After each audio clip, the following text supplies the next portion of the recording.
Halo, Assalamualaikum warahmatullahi wabarakatuh. Kembali lagi dengan saya, Hilmi Deling Marahayu, dengan NIM 032231168 dari kelas B sore. Di video kali ini, saya akan menjelaskan tentang etika dan hukum media. Mungkin kalian sudah tidak asing lagi dengan kata etika, hukum, dan media. Untuk itu, mari kita bahas tentang apa kaitan etika dan hukum media. Etika dan hukum media saling berhubungan, dengan etika sebagai pegangan untuk mengatur tingkah laku manusia dan hukum media sebagai peraturan yang disahkan oleh pemerintah untuk mengatur penggunaan media. Komunikasi massa melibatkan nilai-nilai moral Pancasila dan etika yang harus dipatuhi oleh pengguna media massa, baik kelompok maupun individu.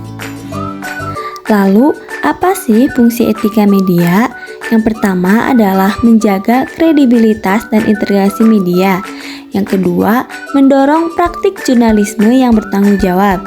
Yang ketiga, melindungi hak dan martabat individu.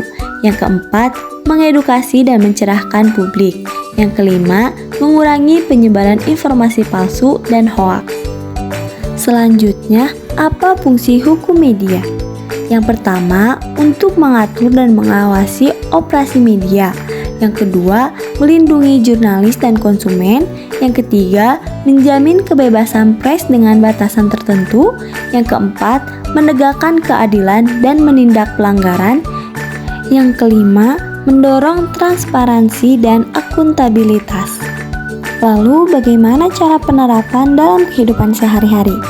Yang pertama adalah saat membuat atau membagikan konten, selalu memeriksa kebenaran informasi sebelum membagikannya melalui situs pengecekan fakta. Yang kedua, gunakanlah konten yang sesuai dengan izin penggunaan dan hargai hak cipta orang lain. Yang ketiga, saat berkomentar di forum online atau media sosial, gunakan bahasa yang sopan dan hindari penghinaan meskipun tidak setuju dengan pendapat orang lain.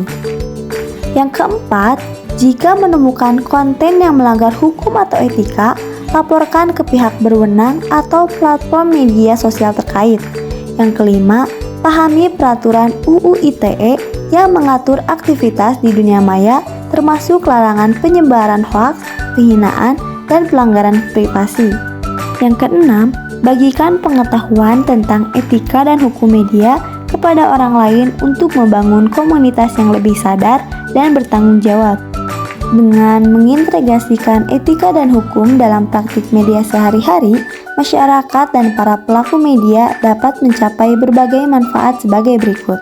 Yang pertama adalah informasi yang dapat dipercaya. Publik dapat mengakses informasi yang akurat dan terpercaya, yang penting untuk pengambilan keputusan yang tepat. Yang kedua, lingkungan informasi yang sehat. Dengan meminimalisir konten negatif seperti hoaks dan ujaran kebencian, etika dan hukum media menciptakan lingkungan informasi yang lebih sehat dan konstruktif. Yang ketiga, perlindungan dan keadilan. Individu dan kelompok dilindungi dari penyalahgunaan informasi dan pelanggaran privasi, serta ada penegakan hukum yang adil bagi pelanggaran yang terjadi. Yang keempat, partisipasi dan transparansi. Dengan hukum yang mendorong keterbukaan, masyarakat dapat berpartisipasi lebih aktif dalam urusan publik dan pemerintahan, meningkatkan akuntabilitas dan transparansi. Selanjutnya, ada beberapa undang-undang yang mengatur hukum media di Indonesia.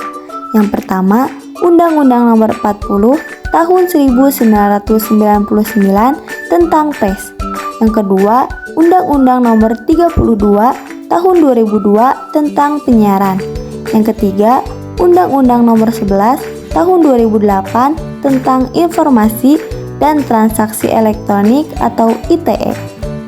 Yang keempat, Undang-Undang Nomor 14 Tahun 2008 tentang keterbukaan informasi publik. Yang kelima, Undang-Undang Nomor 32 Tahun 2009 tentang perlindungan pengelolaan lingkungan hidup. Dan yang terakhir, Undang-Undang Nomor 19 Tahun 2016 tentang perubahan atas UU Nomor 11 Tahun 2008 tentang ITE. Baik, sekian penjelasan dari saya. Mohon maaf bila ada kesalahan atau kekurangan. Terima kasih. Bye-bye.